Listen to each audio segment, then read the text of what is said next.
Sitting comfortably in your chair, we've got weights again. I've got 1 kilo, which is just over 2 pounds.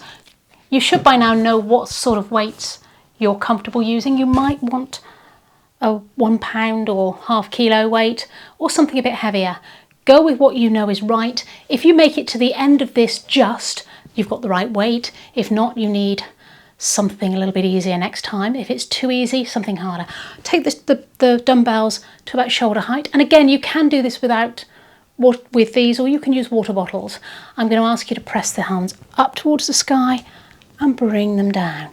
I'm asking you to keep the elbows pointing forward towards me, trying to keep the dumbbells directly above your shoulders as you come down. You're going to feel this slightly in your deltoids, but also in the back of the arms, the triceps, as you pull down, push up. Well done.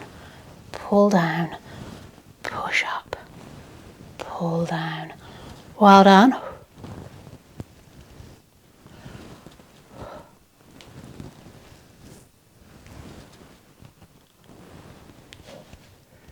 Think about the posture for the rest of your body as well.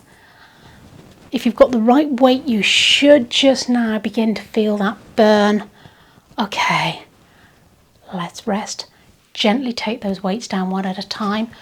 Place them safely out of the way where you're not going to trip over them. Okay, let's do a little bit of stretch the back of the arm. So options here, I'm going to turn so you can see. Arm comes up in the air. You're going to let that hand drop down the back and you can push. You can pull, or if you're really bendy, you can take your hand behind and clasp.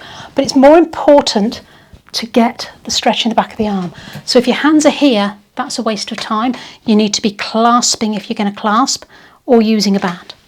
So here, let's just pull or push, pull on just below the elbow, avoid the joint, and feel that stretch in the back of the arm. Keep breathing in through the nose.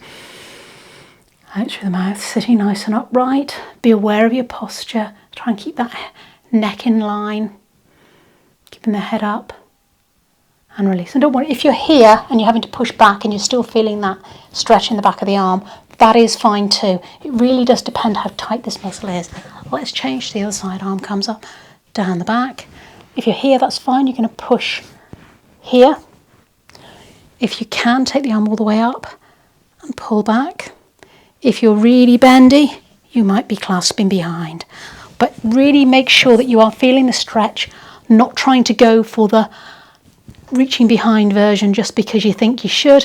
It doesn't matter if you're just pushing here and that's where you're feeling that stretch. Try not to push on the muscle too much, so you might need to use the flat of your hand if you're in this position.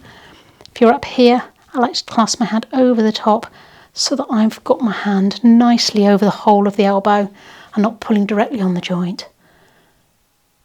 And release. Let's do one more stretch. You're going to take both arms out in front as if you're hugging a ball. So hands are about chest height, pull them straight out. You can clasp the fingers or just wrap the hands, pull all the way out as far as you comfortably can, and then pull the elbows out as far as they'll go, holding it there.